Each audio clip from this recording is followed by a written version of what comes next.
자, 그리고 그 볼륨이 필요한 두 번째 경우는 뭐가 있을까요? 바로 dB.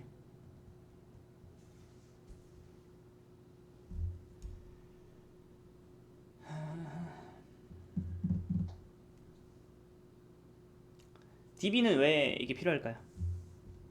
dB를 할 때 볼륨이 필요하니요.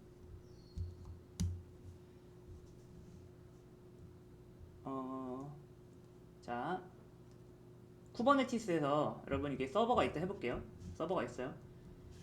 만약에 이 서버가 잠깐 꺼졌다가 껐다 켜졌어요. 꼈다 켜지면은 요 안에 있던 그러니까 장애가 있다 자꾸 복구되면은 알아서 예를 들어서 여기 예를 들어서 파드가 뭐 두 개가 떠 있다. 두 개가 떠 있었어요. 근데 얘가 잠깐 장애가 났다가 다시 복구가 됐어요. 그러면은 지가 알아서 P1과 P2를 다시 복구를 시켜요. 복구를 시킨다는 게 아니라 어떻게 보면은 새로 실행하는 거죠. 새로 실행하는 건데 일반 앱 같은 경우는 상관없는데 DB 같은 경우 있잖아요.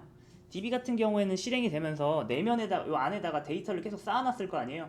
근데 여러분 파드가 문제가 뭐냐면은 파드가 이게 껐다 켜지면은 데이터는 다 날라가요. 그리고 이런 경우도 있습니다. 잘 보세요. 여러분이 아주 순진하게도 그냥 MySQL을 일반 파드로 띄웠어요. 파드로 띄웠는데 그러니까 디플로이먼트로 띄웠는데 서버 두 대를 뒀어요. 근데 갑자기 여기에 부하가 오는 거예요. 부하가 세게 와요. 그럼 쿠버네티스가 아야 여기가 너무 복잡하다 라고 해서 일부 파드를 어디로 옮긴다? 여기로 옮겨요. 근데 여러분 그게 앱이 옮겨질 수도 있고 DB가 옮겨질 수 있어요. 그 판단은 쿠버네티스가 하는 거예요. 그런데 문제는 DB가 이렇게 옮겨지면은 어떻게 될까요? 요 안에 여태까지 얘가 실행되면서 쌓아왔던 회원 정보라던가 게시물 정보 뭐 이런 것들이 그냥 온전히 그대로 옮겨질까요? 그렇지 않습니다. 그렇지 않아요. 그냥 옮겨진다고 하지만 결과적으로는 얘가 삭제되고서 여기서 새로 띄우는 겁니다. 이해가 되실까요? 쿠버네티스는 이 파드가 특정 노드에 떠 있다고 해서 걔가 거기 계속 떠 있을 거란 보장이 없어요. 상황에 따라서 얘가 다른 컴퓨터로 갈 수도 있고 막 그렇단 말이에요. 그러면 어떻게 되냐? 간단하죠. 여기 이제 서버가 있어요. 서버가 있고 여기 이제 뭐 NFS가 있다 해볼게요. 자, 여기에 이제 특정 파드가 있고 이 파드가 MySQL 파드, 마리아DB 파드라 해볼게요. 파드다.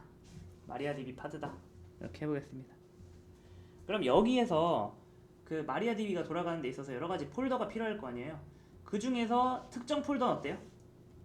데이터 폴더라던가 뭐 로그 폴더라던가 이 녀석들은 껐다 켜져도 유지가 돼야 될 거 아니에요. 그런 것들에 대해서 어떻게 놓는다?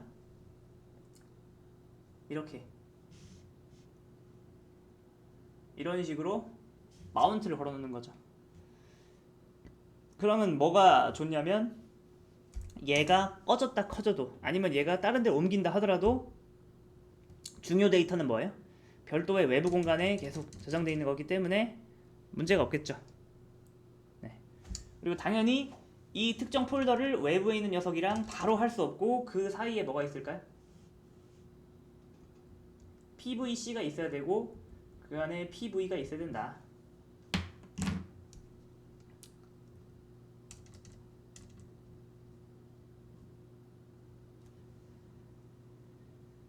자, 됐습니다.